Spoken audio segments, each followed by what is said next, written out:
believes I have the right experience to take on Donald Trump. The 10 leading Democratic candidates for president took the debate stage for the 5th time. They touched on everything from health care to impeachment as they try to make their case to voters. Watching a series of potential snow systems move into the inland northwest come next week. We'll have the latest on what we know at this point. And in the last 20 years, Tim Eyman has gotten 11 statewide initiatives passed, but more than half have been overturned by the courts. Tonight we examine why. It's been 2 weeks since Election Day, and even though voters easily approved capping car tabs at $30, the initiative's future is uncertain. Good evening and thank you for joining us. I'm Mark Hanrahan. Several government agencies in Washington are working to block Initiative 976 from taking effect. A group of them filed an injunction this week. It would maintain the status quo while the court can hear arguments for and against the initiative. Again, 976 caps car tab fees at $30, and if the initiative goes into effect, the state's budget office estimates $4 billion in losses in tax revenue over the next 6 years. More than 60 cities, including Spokane, use car tab fees to pay for road construction, bus service and other projects. It also pays for Washington State Patrol. So a court will rule on whether to grant that injunction as early as next week. The lawsuits allege that 976 violates Washington's Constitution. Political reporter Casey Decker joins us live in the studio tonight. And Casey, this is an accusation the sponsor of 976 is certainly familiar with. Yeah, Mark, 976 is sponsored by Tim Eyman, who's been proposing statewide ballot measures since 1998. He's been pretty successful in getting those measures passed, but a majority of the time, those same measures have later been struck down by the courts. Since he first got started in '98, Tim Eyman has had 17 initiatives get on Washington state ballots. Of those, 11 have passed. Of those 11, 6 have been overturned by the courts. 2 others had a couple of aspects struck down years later. A few others have been challenged but upheld. 976 is currently being challenged under the single subject rule outlined in the state constitution, which states simply that no law can pertain to more than one subject. It's a rule that's been used to strike down Eyman initiatives in the past. That includes the original car tab initiative back in 1999, a cap on property tax increases passed in 2000, and an initiative passed in 2015 that dealt with tax increases. The same rule was also used to unsuccessfully challenge a car tab initiative in 2002. 2 other Eyman initiatives required a 2/3 majority in Olympia to increase taxes. Both those were ruled unconstitutional by the courts, who said requiring such a majority would require a constitutional amendment, not just an initiative. And another initiative capping property tax increases was struck down in court for being misleading, although a similar proposal eventually was passed as a normal law later on. All right, so how likely is 976 to be struck down? Well, obviously, that's a complex question. That'll come down to the legal details of this particular measure. But history shows that the single subject rule can be deadly to ballot initiatives in Washington, and the courts have been particularly not kind to the initiatives brought by Tim Eyman. Mark? All right, Casey, thank you very much. Well, it's certainly been a wild election season here in the Spokane area. Millions of dollars were spent and several key races came down to the wire. All the ballots have now been counted according to Spokane-County elections, so here's where things currently stand. The Spokane mayor's race ended with just 849 votes separating the 2 candidates.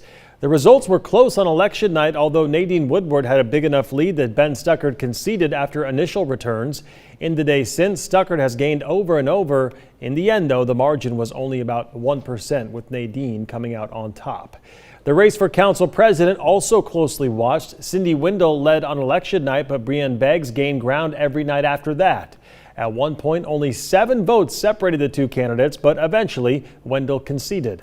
In the end, Beggs ended up with a 957 vote victory, so actually bigger than Woodward's win over Stuckert, but still just about a 1% gap. The top Democratic candidates for president squared off for the 5th time. The crowd of candidates was slightly smaller this time around, with 10 candidates rather than 12. The debate took place in Georgia, and it comes just 75 days before the first votes of the 2020 race will be cast in Iowa. The candidates touched on everything from health care to impeachment, and they didn't hold back in going after President Donald Trump.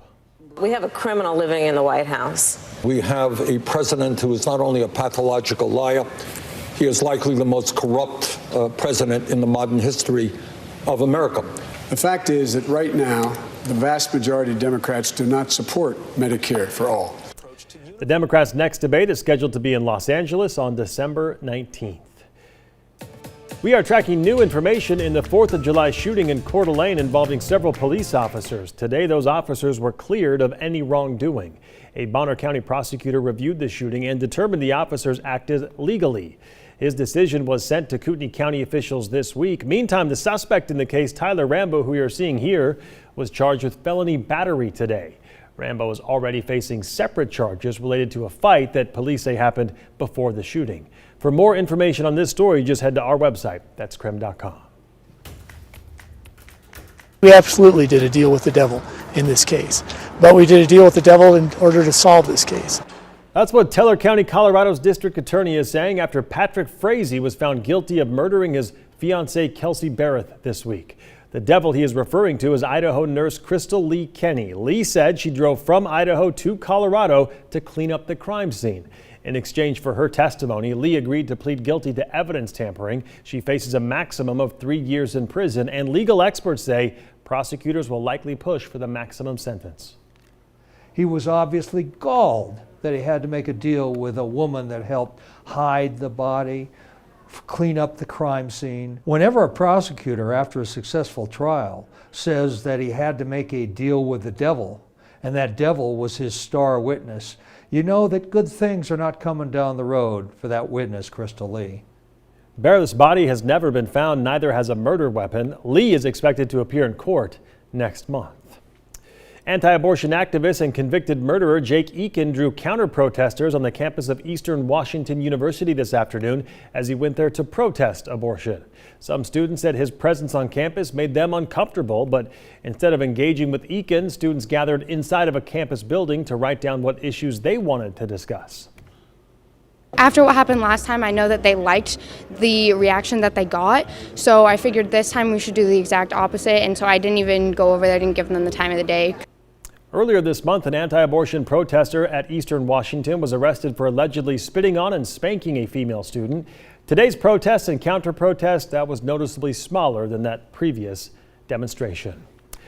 All right, to weather now. Sunny skies continue this week. Lucky for us. Meteorologist Thomas Patrick is tracking that. And Thomas, also the northern lights tonight. Yeah, it's small potential, but it is there. And it's nice to have clear skies when we do have at least a chance to see the northern lights. That's what it looked like last time out in Moses Lake. You got to look towards the north. It might just be a faint glow on the horizon, but we got a couple more hours of at least that chance to see it between now and 1 a.m. Good luck if you are heading out to the rural areas of the inland northwest. But as for our weather, looking pretty nice for tomorrow with temperatures largely in the 40s, which is pretty normal for this time of year. So nothing a whole lot to write home about until we get to the weekend, where we do have a chance, the first chance for a little bit of snow in the morning hours on Sunday, but there are several chances for snow come next week. So I will break down those individual chances, what we know and can time out with those chances, and what's just a little bit too vague to tell as of this point. So we'll break that all down in just a few minutes. Sounds good, Thomas. Thank you very much. The Liberty Lake Sewer and Water District is asking customers to boil their water after a sample from a fire hydrant tested positive for E. coli. Contamination is impacting a portion of the system along East Appleway Boulevard, which is about a block off of East Knox Avenue. Crews are collecting more samples to find the exact source of the pollution. They're also working to chlorinate the system. Again, the Water District asking all customers to boil their water as a precaution until further notice. More information coming out about the ongoing mold investigation at Seattle Children's Hospital. Newly uncovered evidence shows hospital employees raised concerns about mold years ago, but the hospital didn't take action. Several engineers filed court declaration years ago reporting what they saw. One engineer claims the air intake system was in such poor condition there were dead birds lodged in the screens. She was fired shortly after she brought up that issue to her superiors in 2003. Another engineer wrote in an email in 2001 reporting equipment in, quote, filthy condition. He claims mold and fungus were growing on the ventilation system. The engineer says he told the hospital they needed to fix the system as soon as possible, but got no response. A luxury cosmetics shop is set to open in River Park Square right here in Spokane. Lush, fresh handmade cosmetics is expected to open next to Anthropology on West Main Avenue. According to a spokesperson, the shop will carry a full range of products offering cruelty-free skin and hair care luxuries. All items are handmade with fresh, ethically sourced ingredients, they say. The opening will be set for February of 2020. All right, still ahead tonight, Solar Roadways in Sandpoint is pushing forward with new road panels. We'll show you the latest models in action and hear from the creator coming up next.